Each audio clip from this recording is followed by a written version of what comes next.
नमस्कार दोस्तों, स्वागत है आपका मेरे चैनल कॉमिक्स लाइफ में। शुरू करते हैं भेड़िया की अमर प्रेम सीरीज कोबी दक्षिणा पार्ट 2। किंतु धैर्य खोकर मैं गुरु भोकाल की शिक्षा की पुनः उपेक्षा कर रहा हूँ। मैं इस अष्टभुजाधारी से दूर क्यों भाग रहा हूँ? आने क्यों नहीं देता उसको निकट?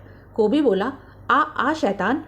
कोबी का मस्तिष्क बुरी तरह से चकरा रहा था। कोबी सोचने लगा, सारी त्वचा में जलन सी हो रही है। वो रक्त जो विषैला हो उठा था, आज शिकार से भोजन नहीं विष मिला था अष्टभुजाधारी को। कोबी सोचने लगा, इसलिए तो निकट आने दिया था उसे, क्योंकि केवल वही मेरे विषाक्त हो चुके रक्त को अपनी चूसक भुजाओं से चूसकर मुझे जीवन दे सकता था। अब मुझे राहत का एहसास हो रहा है।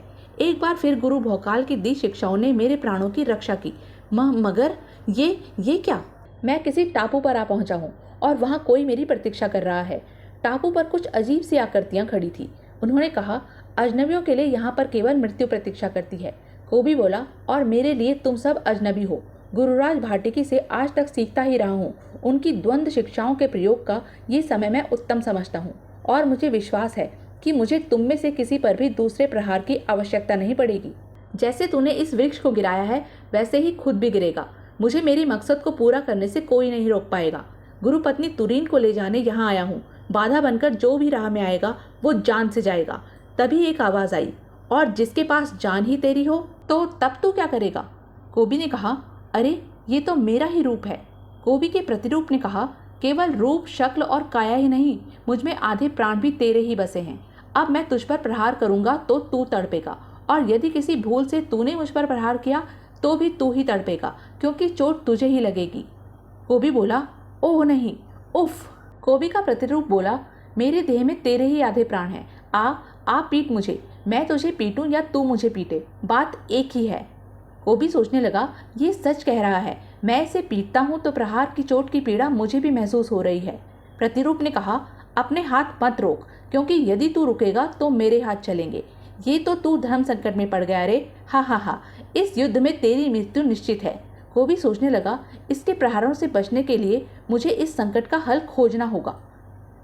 किंतु प्रश्न ये है कि मैं क्या करूं, क्योंकि मैं इसके साथ जो भी करूंगा उसका उतना ही प्रभाव मुझ पर भी होगा। प्रतिरूप ने कहा, ओह ये क्या किया? कीचड़ में गिरा दिया। कीचड़ में से अकेले कोबी ने ही सिर उठाया। कोबी सोचने लगा, मेरा छद्म रूप कहाँ गया? प्रतिरूप ने कहा, मैं यहाँ हूँ। कोबी ने सोचा, ओह ये पुनः प्रकट हो गया, परंतु अदृश्य क्यों हो गया था? इसका पूरा सिर कीचड़ में ढक गया था और ये बार बार आंखों से ही पैदा हो रहा है। यदि मैं सही अनुमान लगा रहा हूँ तो ये तिलिस्मी नेत्र ही मेरा प्रतिरूप धारण करने की क्षमता रखते हैं। कीचड़ में जाने से तिलिस्मी नेत्रों के सम्मुख में दृष्टिगोचर होना बंद हो गया। इस कारण ये शैतान अदृश्य हो गया था। तो विषैले वृक्ष की इस जड़ को ही काटता हूँ।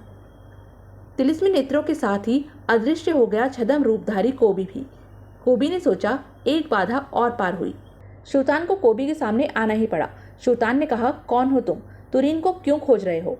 कोबी बोला, अरे वाह, इसका मतलब तुरीन श्री यहीं पर है। तुम्हारे मुख से गुरु पत्नी तुरीन श्री का नाम सुनकर मुझे प्रसन्नता हो रही है कि उनकी खोज करता हुआ मैं ठीक स्थान पर आ पहुंचा हूँ।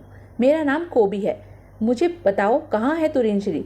सुल्तान ने कहा, पहले ये बताओ, मेरी मुंह बोली बहन तुरीन तुम्हारे गुरु की पत्नी कैसे हो गई? कौन है तुम्हारा गुरु? कोबी ने कहा, गुरु भोकाल। सुल्तान बोला, तुरीन और उसका बच्चा यहाँ सुल्तान लोक में सुल्तान अर्थात मेरी सुरक्षा में है। यहाँ से उनको तुम तो क्या, तुम्हारे फरिश्ते भी नहीं ले जा सकते।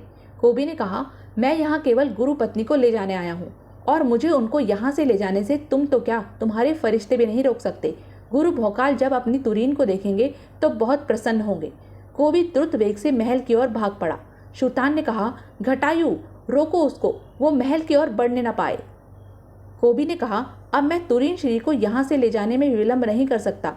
मुझसे प्रसन्नता की ये उत्तेजना संभाली नहीं जा रही। जय गुरु भोकाल, जय तुरीन श्री। कोबी तुरीन का नाम लेकर उसे ढूंढता फिर रहा था। घटायु भयानक ढंग से चिंघाड़ता हुआ कोबी पर झपटा।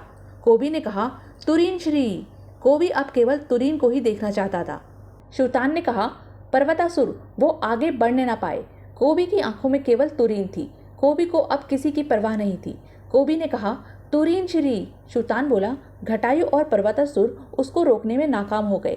कारण सीधा सा है, कोबी तुरीन के यहाँ होने का समाचार पाकर वेग में दौड़ा जा रहा है और आसपास देख तक नहीं रहा। सारा संसार मुझे सम्मोहन सम्राट के नाम से जानता है। घटायु व पर्वतासुर मेरी सम्मोहन शक्ति का परिणाम थे, किंतु वो दैत्य किसी को तभी भयभीत कर पाएंगे जब कोई उन्हें देखेगा।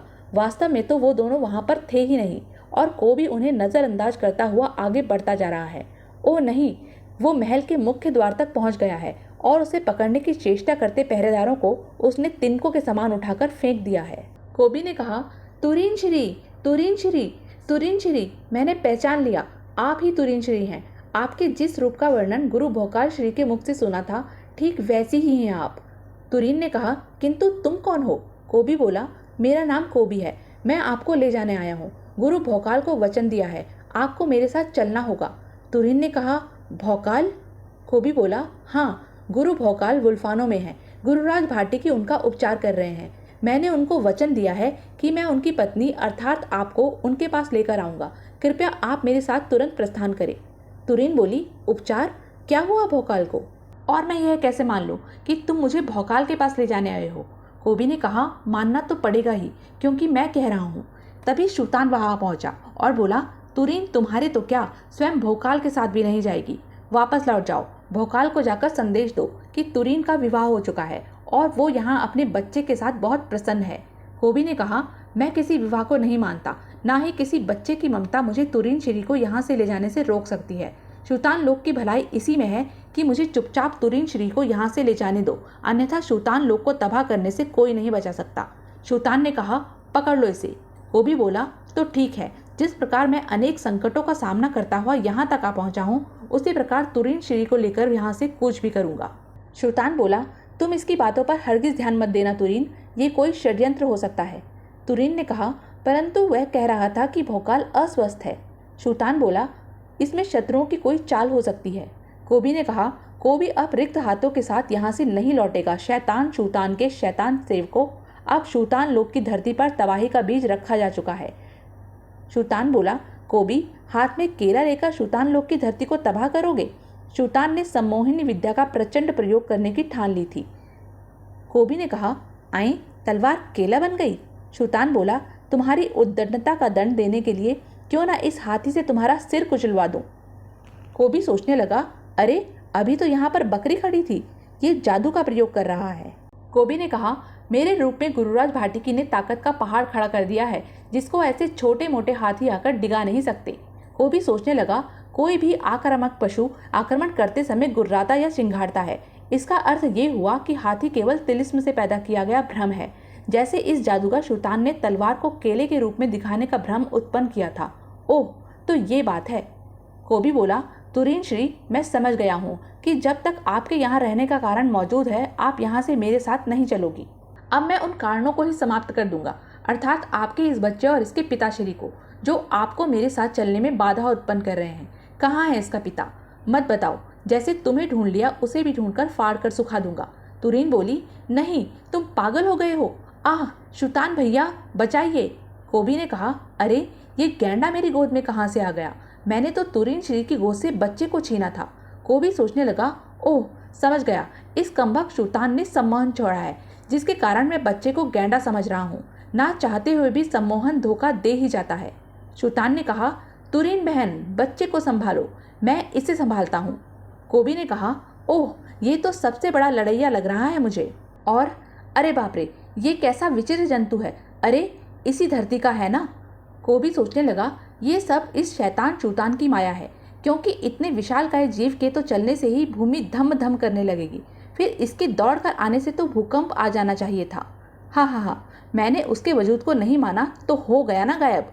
कोबी बोला, तू मुझे अपने जादू के करिश्मे दिखा रहा है ना, तो अब देख, मैं तुझे दिखाता हूँ अपनी ताकत का चमत्कार। कोबी ने कहा, अरे पेड़ पौधा बन गया। शूतान बोला, एक छोटा सा पौधा उखाड़कर बहुत प्रसन्न हो रहा है कोबी। कोबी बोला, ये वृक्ष तो मैंने ही उखाड़ा था, मैं ही इसके नीचे कैसे दब गया। शूतान बोला, मेरी सम्मोहिनी जादू के कारण जिसमें फंसकर तू वृक्ष को पौधा समझ बैठा, और इस चक्कर में तेरा संतुलन बिगड़ने से वो वृक्ष तुझ पर ही गिर गया। अब तेरा सिर धड़ से जुदा कर दूंगा मैं। तभी तुरीन बोली, ये क्या, ये तो वही पायल है जो मेरे पाँव से उतरकर खो गई थी और फिर भोकाल ने अपने पास ही रख ली थी। ये यहाँ कैसे पहुँची? अवश्य ही इसे कोबी यहाँ पर लाया होगा और मुझे देना भूल गया होगा। इसका अर्थ हुआ कि इसे सचमुच ही भोकाल ने यहाँ भेजा है।